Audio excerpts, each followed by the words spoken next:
wangu mfesu yazvita Mambo WeHarare akatarisa mubhebhi mupirisa but ndakukuita mukadzi wangu from this day. Unenge uri queen baby, uri mukadzi wamambo zvekuti mubhebhi mupirisa akati shit man, damn it, iwewe unenge uchiri emotionally damaged nenyaya yebenz. Are you okay upstairs? Are you fit upstairs? Imanje Mambo mupirisa but inini am fit unge Honda horse rangu rewhite waiziva zvekuti mbebhi akati you need deliverance iwewe chete. Ora chando unondiratidza pamukapinda napo vasvika paipai Mambo yakutanga kutenderera tsaga mbebhi akatanga kufunga uyu Mambo yanenge adaita se anenge ada kumushungurudza zvikanzi iwe are you okay?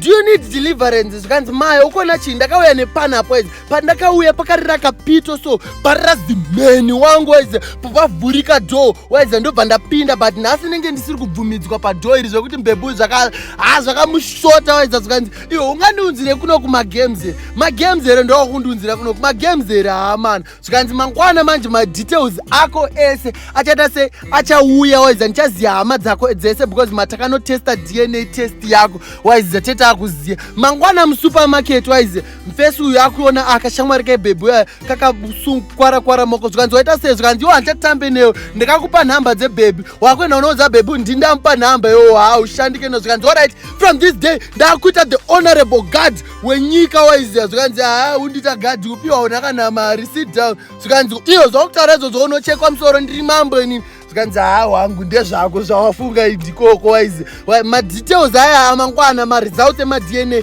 auya zvakunzi iwe hapana kana hama kana chii amecha masini emufesu haana kana hama panapa asitombo rekunyika kuno akufonerwa netimu rekuhose zvikanzi hose iri nderamambo waizi haripo bloodline raro kandere mamambo hariwanike saka mufesu aimbe mngari wekupi mubhebhi zvakumushungurudza.